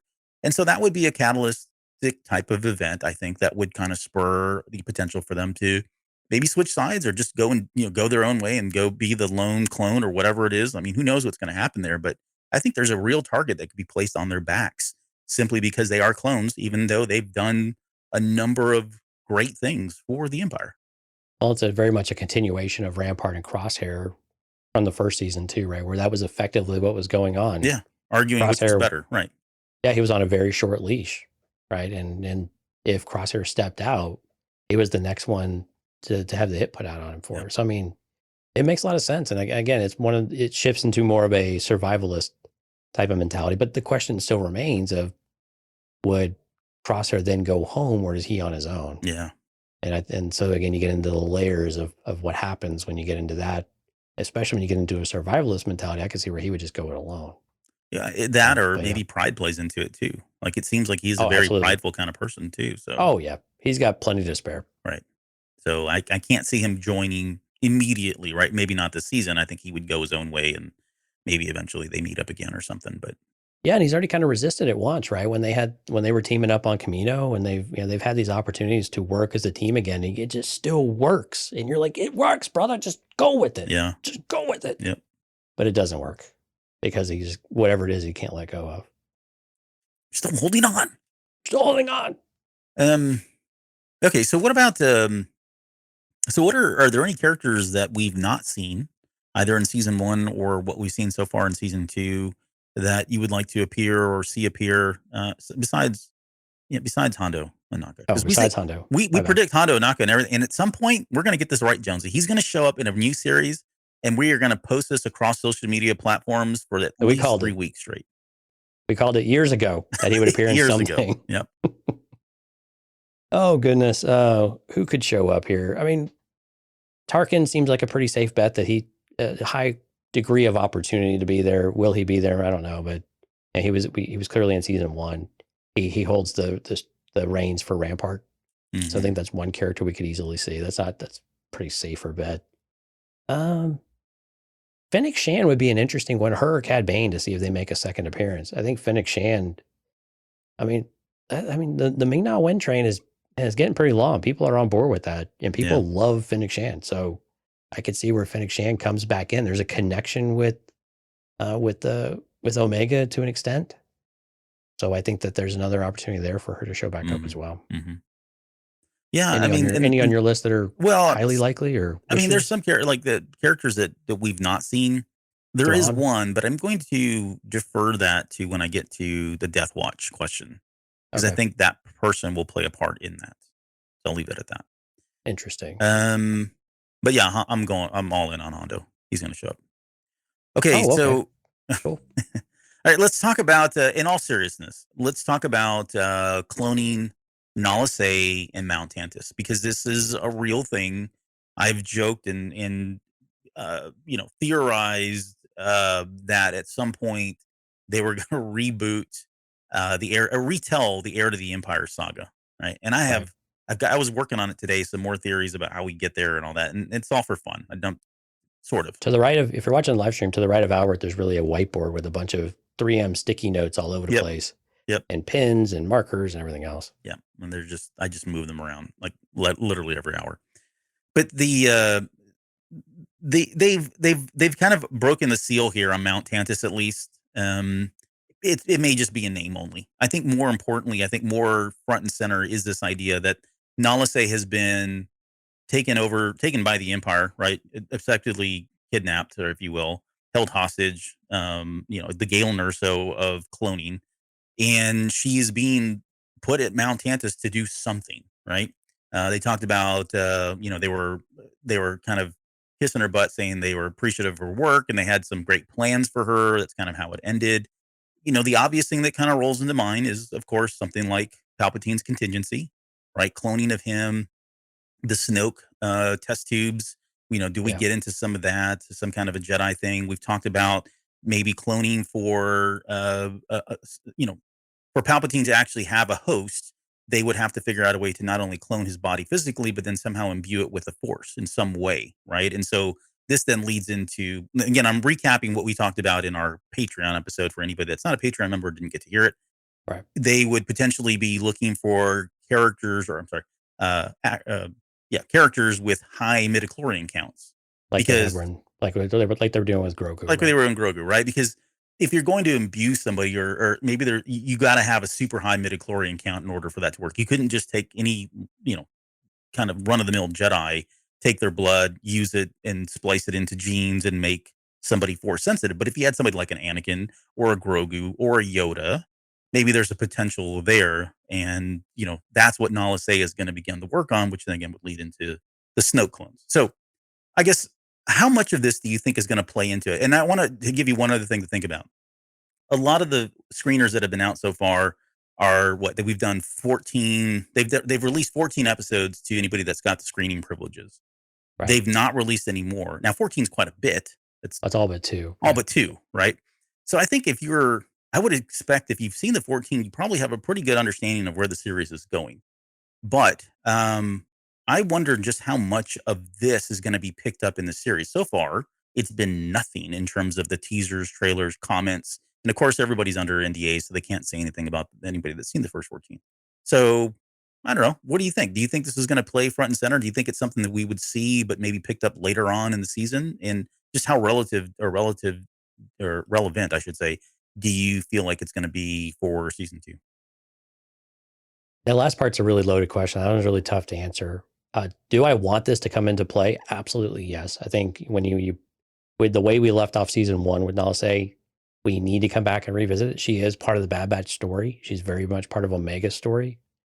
And so I think we need to come back and revisit that and see what's going on. I do believe that a Snoke type of moment or something along those lines is ripe to be in this series. The part I have a harder time with is like them getting material from a Force sensitive person, because then you're bringing Jedi back into things, right? Unless you're getting it from Palpatine or Vader, right? Which is possible. And that was a question I had for you, is more like, would we see Vader somehow creep into the series, even if it's a cameo, right? Because again, he's out there, so it's reasonable that he might be. But I'd love to see Mount Tantiss actually take more relevance here and establish something. Give us the new baseline. What is the new, for lack of a better word, Heir of the Empire baseline for Mount Tantiss? Like, what's going on there? Tell us what we need to know about it so that we can start moving and figuring out what that looks like forward on the story wise, whether it's Bad Batch or anything else, that we want to explore with it. And so I think this is a great opportunity for us to be able to do that.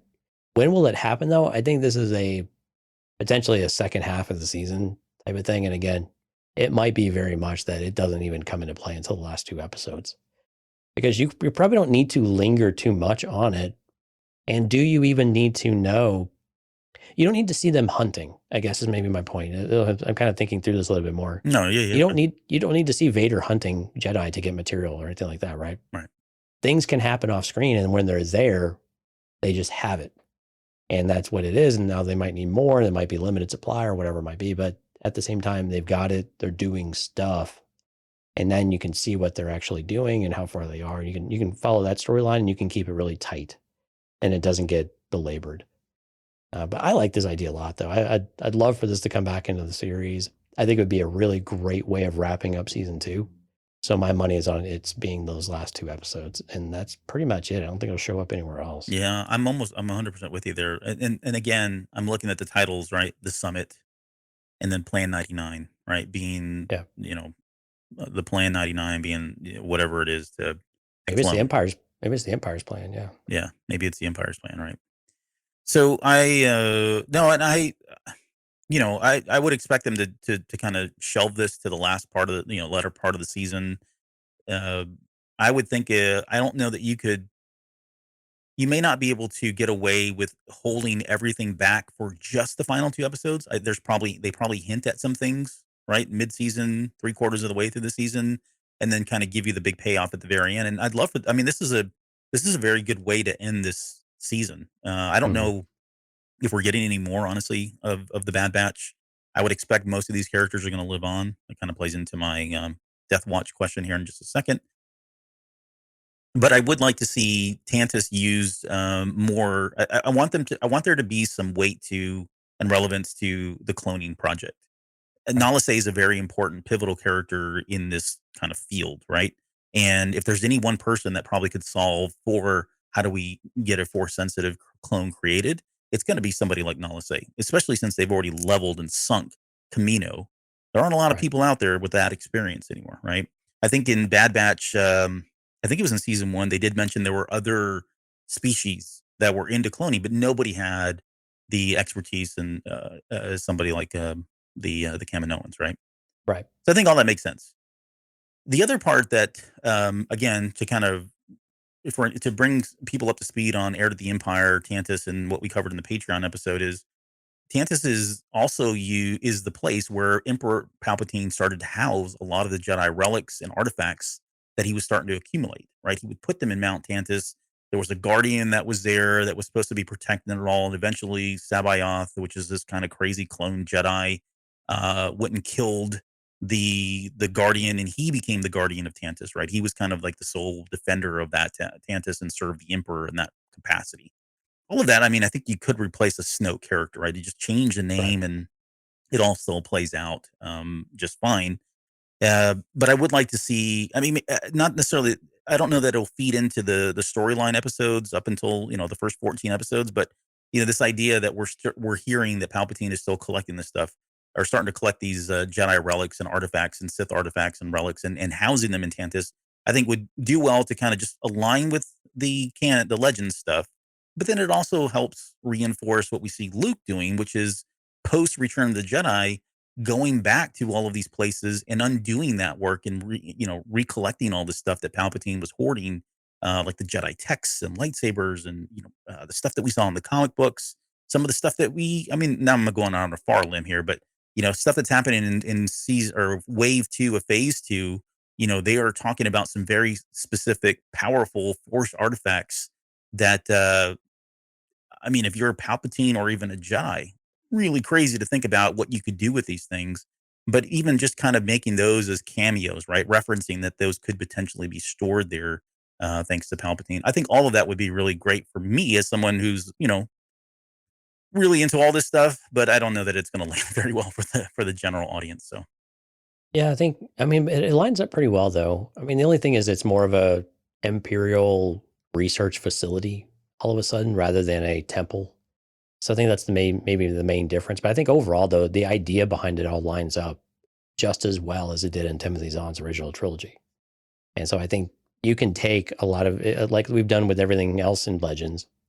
We can take the idea, we'll twist it, but the idea of it all still lives on, and that those premise still survive, and the characters that we have make sense within the canon that we have now, right? And so I like that. It's all everything you said. I'm actually more or less on board with, believe it or not. And so I think it's all real. I think it's all realistically possible. I don't think any of it's really that super far fetched to where you could poke a hole in it and say, well, no, this is impossible for it to happen, or it just doesn't make any sense, or it's not likely. Because with Snoke, he's an extension of the Emperor. So it would make perfect sense. And if they're researching things, again, like you said, I mean, the High Republic stuff maybe, but I guess the idea of the High Republic, things. We saw this with like the Bogan collection too, right? I mean, you have so many drops of things where they're collecting artifacts throughout, whether the Jedi or the Sith, it doesn't matter. There's so much of it. When are we actually going to put it all together and actually use something that we get from that? And the closest we've had is High Republic with the rod for the leveler. Mm-hmm. So when are we going to get something else that actually has a relevance to that? But again, I think it all goes back to primarily to the cloning though with Nala Se. And her importance to this, you're right. She's the lead designer for the clones for Kamino. She's one of the few Kaminoans left, potentially in the galaxy. We don't really know, but one of the few there. And like you said, they were the premier cloners across the galaxy. So there's still others out there, but they weren't near as advanced as anybody else. So it makes sense that she's going to be the one that's going to bring this forward. So why would she not be the one tasked with the Emperor? And I love the idea that even if we don't get those scenes until episodes 15, 16, we get some sort of hint that something's going on. Kind of like the Death Star in Attack of the Clones and some of that, where there was ideas of the great weapon or this great idea. Yeah. We get the little breadcrumbs. And while they don't have to ever come out and really say it overtly, it can be just one of those like, what are they up to? What are they up to? And you're like, maybe they're up to this. And then they're like, these Cantina Cast guys would probably like this. I'm pretty sure I heard that on the story group. Yeah, they're doing that, doing all of this for our benefit, which we appreciate. So they have a tab that says Our Padilla on there. Yeah. Let's see. Jeff says, to go way out on a limb, does Mount Tantiss get highlighted in the end of the Bad Batch season? Because we're going to hear about that location in Mando season 3 when the shows overlap. So maybe Mando's going to be a lot of. I think the only hole in that one maybe is all of the time spent on Mandalore. Yeah. So it depends on how much that lore overlaps. But again, I think it's always possible. Yeah. I mean, they would run into a Tantiss that would potentially at that point be just run down, right? It's abandoned or something. I don't know. Maybe it's not. Maybe it's still running interactive. But yeah. Of course, that suggests that we're going to get Luke Skywalker in Mandalorian season 3. But anyway, digress on that one. Rob in the chat says, I could see Plan 99 being the Bad Batch, sacrificing themselves for the greater good, like 99 did in the Clone Wars. Speaking of Clone 99, yeah, a good way to end a series. It would be, yeah. And maybe that's a good segue into our Death Watch here. Yeah, well, honoring Clone 99, right, or honoring 99 by calling it Plan 99. I think I like that a lot, actually. Okay, so Death Watch, kind of another staple here for these final hype episodes. Who do you have on your Death Watch list? Do you have anybody that you feel like is going to not have to go, but will go? How about that? Well, Nala Se is probably at the top, to be honest with you. No. Because, again, I think at some point they need to lose that. Otherwise, the cloning would probably be more successful with Snoke and company. Mm-hmm. I think that's one. I think one or two, I mean, we talked about this last season. Do one or two of Clone Force 99 of the Bad Batch need to go? We thought Hunter was going to be that person, and that was more of maybe a story-driven thing to help Omega with her, with her development or with her growth and experiencing loss, because everything Star Wars has to have loss in it. Mm-hmm. But does someone still need to go? Does Crosshair still need to go, or does Attack or Echo? Right? I mean, Echo seems like he's always on borrowed time, unfortunately, ever since his days in the Clone Wars. Mm-hmm. But I mean, does one of them have to die? I guess is the question I'm going to have for you. Has to is probably no, but has to no. Should any of them die to make it feel like there was something like real about all of this? Yeah, I think so. It's not part of it is it's part my own personal preference. I know we've got a Patreon episode in the backlog to kind of talk about character deaths in Star Wars and talking about that great debate between George Lucas and um, Lawrence Kasdan. Lawrence Kasdan, right? But I think it would do. I think it would benefit Omega as much as I hate to say that. The question is who, and so this plays into for me. This plays into like who would pop up that we have not seen so far or expect. So I want to preface this by saying that I think if this happens, it would happen in those last two episodes. Maybe a little earlier, but I would prefer it to be in the last two, and it would be such that the Clone Force 99 has gone through and done enough to get on the attention of the Empire, right? Similar to like Obi-Wan Kenobi, similar to other Jedi, anybody else who's really just made a nuisance of themselves. Andor is probably going to get there at some point, right? And Mon Mothma and all that. But if the Clone Force are on the radar and they've eluded the Empire that far, and the Empire, Palpatine is just said, "I'm done with this. This needs to stop. It needs to end." Me thinking we're pre-Inquisitor, right? So, No, we're well, I not. mean, it's still early, right? It's still early. I mean, there could It's early, but they're there. they're there, They're there in force too. right? But what I would like to see is him actually dispatch somebody like Vader, right? We saw that with like Rebels, right? We didn't Yeah. see he'd sent the Inquisitors out, and eventually he's just like, forget it, Vader, get out there, go put this down, this little cell down, right? And of Right. course, Ahsoka intervenes and all that. But I would like to see Vader pop up, and so that would be my surprise person that would pop up. I would like to see this battle of Clone Force 99 versus Vader, and the casualty being Wrecker, like some kind of like the opposing the unstoppable force versus literally the force coming together, and what kind of match or what kind of contest somebody like Wrecker could do, especially if it's if he goes crazy berserk, really exerts himself, does something he's never done before, and really goes all out with full mass, full strength kind of thing to protect somebody like Omega or even the rest of the clones in some way, like him sacrificing himself or at least just dying to save the others. One, it's a character that I don't think a lot of people would expect to happen. Two, that would have a huge impact on somebody like Omega because she sees him as a child, and suddenly he's no longer a child. He's this mature person who's just given up his entire life. And three, doing so that I think I would like to see him put Vader on his toes a little bit, like somebody like that. We saw it with who was it? We saw it in the comic book where Vader went up against somebody that was just like, oh, it was what's his face, the Jedi. Yeah, do you have him? Yeah. Kirik and Phila. Yeah. So somebody like Infilla, right? Who was not only just better at lightsaber combat, Everything. it was a Yeah. big dude, right? Fighting Right. him. And it was like he was overpowered, overmatched many times in that battle. And we saw that as a weakness for Vader. Again, that was, still kind of earlier on, and he was still kind of getting his legs, no pun intended. But somebody like Wrecker going up against him and kind of having this final battle and dying, that's kind of where I would hope to see somebody pass. At least one of the main characters, anyways.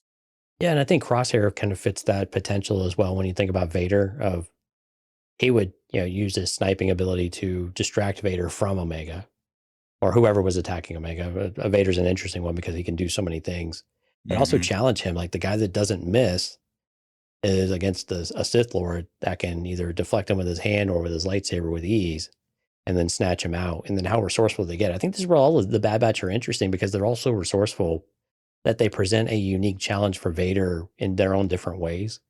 And so that you can almost make an argument for each one of them that they would present a really unique difficulty for Vader to beat them. Now, Vader would beat all of them at the same time probably as well, but it's a matter of that challenge of distraction of giving Omega or giving someone else that opportunity. And I think with Crosshair doing it and Crosshair sacrificing himself in that kind of way, I could see where that would be putting him on the Death Watch list. And again, I think when you look at some of these characters, you just kind of feel like they're on borrowed time already. Yeah. Because when you make all these decisions, the only way of redemption, if you will, is to give your life. It seems like there's no redemption with staying alive anymore. Yeah, no. I guess there never was, but Yeah. So that's another possibility there as well. And again, I like it that Crosshair would be doing it on behalf of Omega, because giving back kind of that generosity or that way of that conversation they left out on the platform at the end of season 1, and being able to say that they're their family too. you know, they need him too. And just pulling on those strings and kind of recalling that moment between them a whole, year prior, if you will. Yeah. So okay, so just quickly on this, I threw this in here, but are we going to hear "Good soldiers follow orders" I think some variation of it, yeah. variation thereof? Okay. Yeah. Razor crest moment. Do you have a Why don't razor you crest start us moment? off on this? I don't know if I really have one, but you go first. Mm, Besides Maz Kanata showing up. well, wouldn't that be something? Well, she's what they're she's what they're building in Mount Tantiss. Yeah, they're trying to clone Maz Kanata in some way. So I don't know. I don't really have a great moment. I going back to Omega. And what is her ability? Like every one of them has an ability, right? One's a tracker, one's super strength, one can't miss, the other's like technically savvy, et cetera, et cetera. And this is really going out on a limb because it is a Razor Crest moment, something that's completely out there, completely unpredictable, and should never be predicted. But I would like to see, I would like them to take a different take on Omega and not make her force sensitive. Okay, I'm not saying that. Like I don't think she has the ability to control the force. But what if we haven't seen her ability yet? And I'm just thinking maybe it's because she's not been around somebody that is force sensitive in some way. But what if she has the ability to again, not of her own accord, like not consciously, but she's like this, what is the creatures in Heir to the Empire? Salamari or whatever they The are, right? Isla Mary. Yeah. Isla Miris. Like the ability to she's just kind of like this negating force, right? Again, she's not controlling it, but whenever she's around, it like has an impact on anybody's force abilities of some sort. Like how Right. important would that be for somebody like the Palpatine or the Jedi or whatever else? And again, it's bringing in the force. So I do think at some point we are going to get the Force in this one. I'm fine with it never coming up in Book of Boba Fett or Mando, but this is Filoni. It's the Clone Wars. It feels like we got to have some of this at some point. So I'm trying to figure out a way to, outside of Vader just showing up and getting into a battle with Clone Force 99. How do we introduce the Force of the Force and put a unique spin on it, and then give it to somebody like a character that would really none of us would be expecting, and she would not. It would be an ability like somebody going up against Vader, going back to that scenario. Like, what would that do to him? You know, would it expose Right. him? Would it make him more vulnerable? Would it make him go into a chokehold or use the Force to choke Wrecker? And she's there, and that's enough to negate it, and so he's able to kind of power through it and still get to Vader. I'm making really crazy stuff up here, but I can hear the collective fandom going and losing their minds right now. yeah, Actually. yeah, I'm sure. Yeah, I mean it's an interesting proposal. Proposal. Well, I mean, part of me is like, is that too similar to like the levelers? Right. I The mean, who? granted they're eating the force effectively, but is it too similar to something like that? Or is it perfectly similar to something like that where it's a different variation of that, of how that could be very different? I'd like for her not to be force sensitive. I don't know. I just think I like her being normal, but being exceptionally normal, if that makes sense. There's something about her that is special. I'd love to see what that actually is. And Michelle Long kind of made a comment in there about superhuman powers, basically, Mhm. and that she doesn't have any. But one of hers, but she kind of beat around the bush a little bit. And I don't know if that was intentional or it was just a poor choice of words. Then she caught herself. But I mean, it seems like there's, where usually Something. there's smoke, there's a little bit of fire at Yeah. least. Yeah. Yeah. So there's something there maybe, but what that might be though, I'm not entirely sure. It would be cool for it to be something unique though. But for me, I think Jeff is making a similar comment in there. He kind of hopes it's not. Oh, he says he doesn't hate the idea of Omega being force sensitive. The idea the force flows through all living things, a clone being able to channel it, ties back to that first TCW episode without. Yeah, true. There you go. Jeff has made sense of everything for us. Yeah. It is possible for clones to have the force, so why would she not be the first one? I guess, right? Maybe. It's possible. It's possible. Like, I mean, the ability, again, the being force sensitive and having the ability to control the force are not mutually exclusive, right? Right. Maz Kanata is a good example. I hate to bring her up. Guardians of the Wills. I mean, Yeah. there's tons of examples out there. Right? Sure. Plenty of examples out there where people are force sensitive or imbued with the force in some way, but just don't have the ability to do all that. So that's not I don't think it's too far of a stretch. You know, I think if she was a force sensitive and someone who was able to control the force, this, you know, you could chalk it up to, okay, maybe it's because she was cloned and, you know, normally children at a very young infancy, Ahsoka age, right, are displaying feats or abilities that are identifiable as force sensitive, right? Force users. Yeah. But because she's cloned, you know, maybe they get around that by saying, well, she wouldn't develop her abilities until, you know, these tween years or something, right? And similar to like, you know, mutants, I guess, with the X-Men, right? They don't show up until a little bit later on in life. You So want to know if she's showing, to paraphrase. right. So I mean, that could be one way they get around. Oh, she's not been force sensitive up until this point, but now she is. I could go either way, but if I had to make an argument for her not being force sensitive, and then she's still, or I said I should not an argument for her not being able to control the force, I would say she could still be force sensitive. Just hasn't been identified by anyone because who would identify her at this point, right? Until she Right. runs into somebody who has the ability to do so, or she's put in a situation where suddenly it manifests again against her own will or not. I don't think you would never know, right? So, Right. Yeah. um, But I mean, as far as Razor Crest moment, I mean, I kind of cheaped out and said, you know, maybe Vader would be that moment, just popping up, and like, it wouldn't necessarily be a surprise because presumably they would, you know, kind of send him out there. But yeah, as far as surprises, I was like, what could really truly kind of get us, you know, or kind of hit us really hard, except for a death. And I think it would just be an appearance of a major character like that, yeah. unless Thrawn, you know, comes into it in some form or fashion. Thrawn makes an appearance, even if it was a, you know, like a post credit type of scene. Well, you can't have Heir to the Empire without Thrawn. True. So, Yeah. So depending on how far they get down that path, maybe he's there. But again, now the timelines are all jacked up with all of that now. But mm, but again, he's been in Republic space in this time. I'm not really. I'm trying to remember the current Zod novels, but I have a feeling that he's probably occupado. But I know he's on assignment into the Republic space after the Republic, so it wouldn't surprise me if he did show up. yeah. I think he's got to be on the list, especially if you're going to flirt with Heir of the Empire. Yeah, Like and you to be said. fair, like I want to be clear about something. The Heir to the Empire, like theories and all that, this would just be the beginning. We wouldn't like Yeah, this is not the series. Yeah, no, like this it is is not the just series. And even still, like if they were to kind of lay the seeds for something like that, a retelling of Heir to the Empire, it wouldn't conclude or have its big finale until we got to like the time of Mando, right? yeah. Because Snoke would still be around, and that would give us the Sabaoth.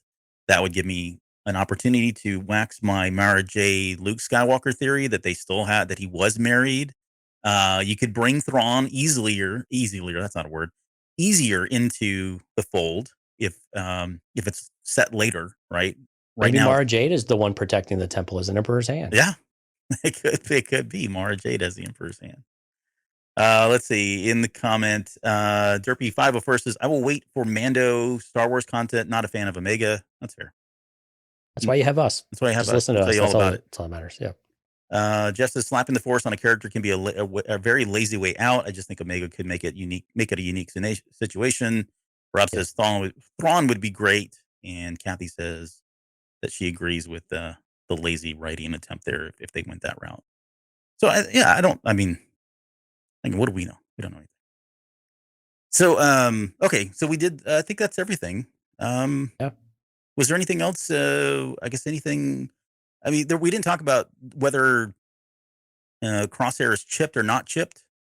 He's not chipped. He said he took it out. Yeah. Do you believe him Yeah. though? Because there was, what we talked about in Yeah, I that last believe him. episode was there was 2 moments in that final episode where he was holding his head. Yeah. I mean, now it could be having side effects because that happened in the Clone Wars too, right? With, oh gosh, who was the one that had it taken out and then Oh, had ended up dying? A couple that times. was, Fives? I think yeah. it was Fives. Yeah. We'll call it Fives. Yeah. Anyway, I mean, So we know that taking it out doesn't mean you're cured and you survive. Sometimes your body doesn't react well to not having it. And he's been injured before as well. So, but I take him as his word. He had it taken out. Okay. It would make sense for him to have it take it out, and for him to make that conscious decision, I think makes it all the more interesting. Let's see. I was trying to go back to my notes that I took for that last episode. Oh, the last thing. Maybe we can just end on this. Uh, Chef says, if we're doing Heir to the Empire, just include a scene of Han setting someone on fire by shooting a bottle of whiskey. That's all I ask. It's very Indiana Jones, by the way. Whiskey. So there's we had the question in there about we were speculating whether or not Mando season 2 or the Book of Boba Fett would have would pick up any of the cloning kind of routes that were laid out in season 1 there. And Yeah. I'm trying to Pretty think. hard no on Book of Boba Fett. Well, no, that was a no. And again, not really seeing the opportunity in Mando right now. Yeah, we had that scene. Was that season 1 or 2 though, where they found the cloning facility? That was in season 1. Yeah, I think. Yeah, because that was when they're liberating Navarro.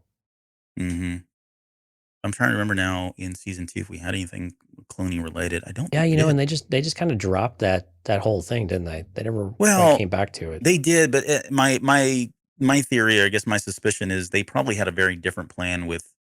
I think they had to redo their plan for a couple of things. Number one, movies were really not going to happen. That's been kind of we're on the path. At least at the time that season 2 came out, they were like full course ahead with all television. Okay.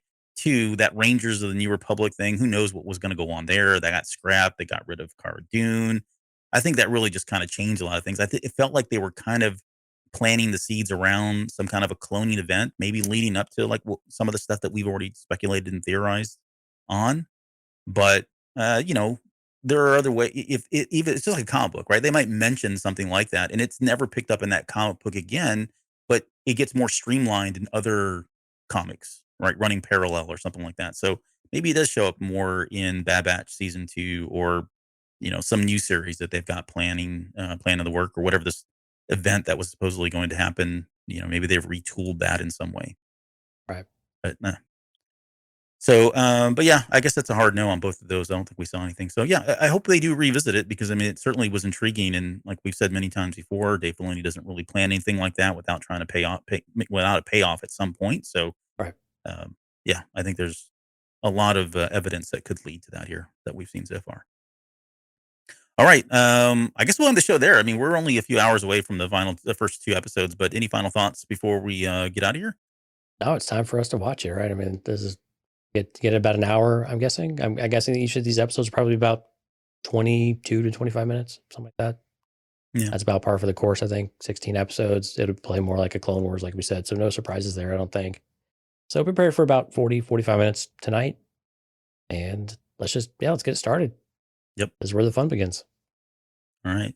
What about our, you got any shout outs for the people that joined us on the live show tonight? I absolutely do. Jonathan, Sky, Lauren, JJ Skywalker, Jeff Englehart, Music Train, Jorge, Alex, Katya, Rob, Derpy, 501st, and Kathy. Thank you everyone so much for coming out to the live stream.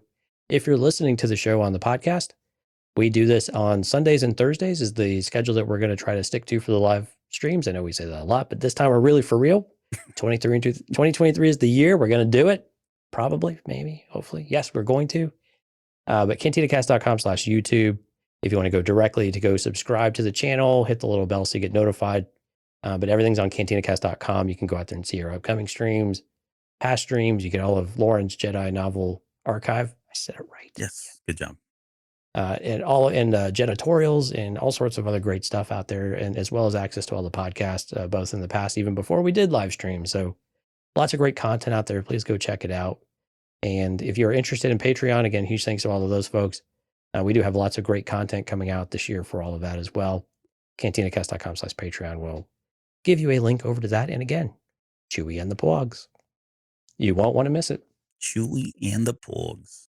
Okay. Well, with that, we will be back here on Thursday, so in 2 days, to kind of talk about the first 2 episodes. Break it all down. We'll break it all down, talk about everything we got wrong, and speculate on everything else we plan on getting wrong in episode 3. And then we've got a Patreon episode coming up here as well very shortly. I think it's this Sunday we're going to record that. Yeah.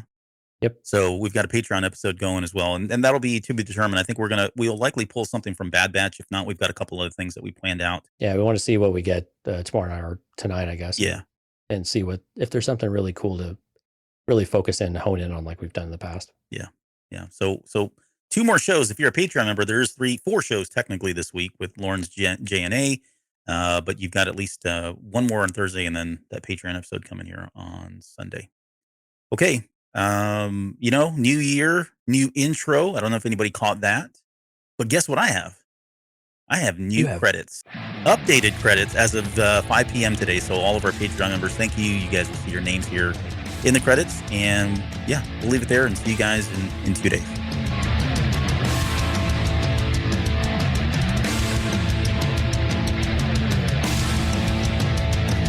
You're still listening? Wow. That's amazing. Well, I'm here to give you the disclaimer. Normally we do a big, long, drawn-out disclaimer thing saying what's what and who's what and all that other stuff, but I think you guys kind of know that Lucasfilm and Disney have no affiliation with us at all, and we have none with them. We talk about Star Wars, which is their property and all that other good, fun stuff, but I think you can tell which is our stuff and which is their stuff. If you can't, well, then send a lawyer to send an email to me, and I'll be glad to chat with them. Other than that, you know what's what, so that's your disclaimer.